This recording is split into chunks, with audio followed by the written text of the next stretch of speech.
Analyse du 28 janvier. Bon, on a l'ordre bloc là ici qu'il faut surveiller. Pour reprendre un scénario haussier, au minimum, il faut pouvoir casser et réussir à consolider au-dessus de cet ordre bloc. Et sous ce niveau-là, le dernier niveau où les acheteurs sont intervenus, c'est dans cette zone. Donc, c'est dans une zone de support. Pour l'instant, c'est les niveaux à surveiller par rapport à Bitcoin.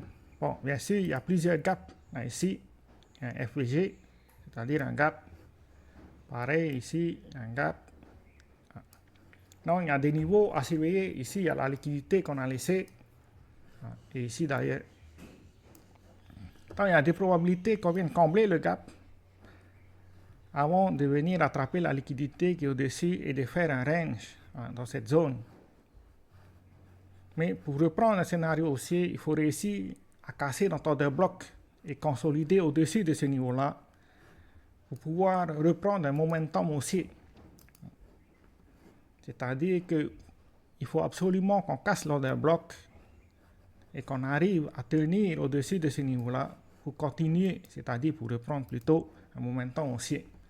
Bon, bien sûr, si jamais on casse sous notre zone de support, faut s'attendre à ce qu'on prenne plus de temps pour qu'on reprenne un scénario haussier. Pour l'instant, c'est les chemins probables par rapport à Bitcoin. Bon, il y a quelque chose de très important aujourd'hui, c'est, si on vient là ici, là on peut voir que il faut sortir son argent de Binance parce que il y a une enquête qui a été ouverte aujourd'hui par rapport au blanchiment d'argent. Donc, par précaution, il vaut mieux sortir ces cryptos et mettre dans des portefeuilles. Ça, c'est très important. C'est mieux de prévoir. Ensuite, demain, comme on l'a vu, il y a la réunion de la Fed à 8h30. Donc, il faut faire attention à ce que Powell dit, car on risque d'avoir de la volatilité demain sur le marché par rapport au discours de Powell. Et aujourd'hui, si on vient plus en détail, il y a peu de contrats qui ont été ouverts sur le marché.